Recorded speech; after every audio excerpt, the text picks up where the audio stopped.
আমরা এমন কিছু কাজ করতে বাধ্য হচ্ছি যে কাজগুলো আমাদের করা উচিত না। যেমন এক্সাম্পল বলতেছি, আমরা নানা সময়ে নানা সমস্যা নিয়ে প্রশাসনকে জানিয়েছি, জানানোর পরেও তারা কোনো ব্যবস্থা গ্রহণ করে নাই।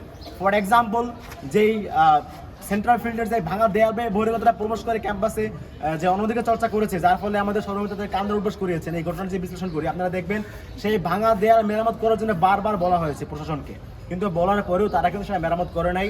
যদি তারা মেরামত করতো তাহলে হয়তো আজকে ঘটনা ঘটতো না।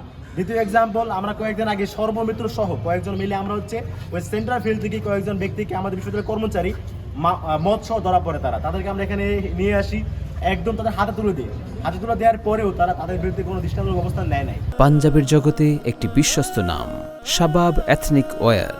এই যে বিষয়গুলো ঘটতেছে, আমরা বারবার বলার পরেও প্রশাসন ব্যবস্থা নিচ্ছে না, বরঞ্চ তারা ব্যবস্থা না নেওয়ার মাধ্যমে আমাদেরকে যে টাইপে বাধ্য হচ্ছে আমরা এগুলো কাজগুলো করার জন্য।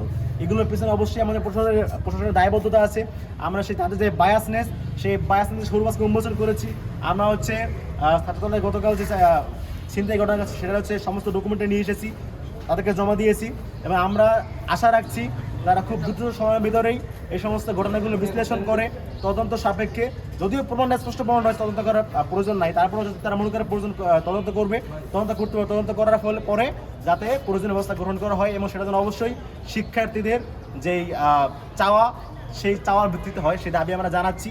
এবং আজকে এখান থেকে ঘোষণা দিচ্ছি, আমরা শুধুমাত্র দাবি জানানোর মধ্যে সেই মধ্যে থাকবো না। আমরা আগামী 24 ঘন্টা পরে আবার এখানে আসবো আপডেট নেওয়ার জন্য, তারা আসলে আমাদের এই অভিযোগের প্রেক্ষিতে কী ব্যবস্থা নিয়েছে, এবং তারা যে ক্রমাগত তাদের কর্মকাণ্ডের মাধ্যমে ছাত্র দলের প্রতি যে বায়াসনেস প্রদর্শন করছে, এই প্রদর্শন কবে বন্ধ হবে সেটা জানার জন্য 24 ঘন্টা পরে আমরা আবারও এখানে আসবো।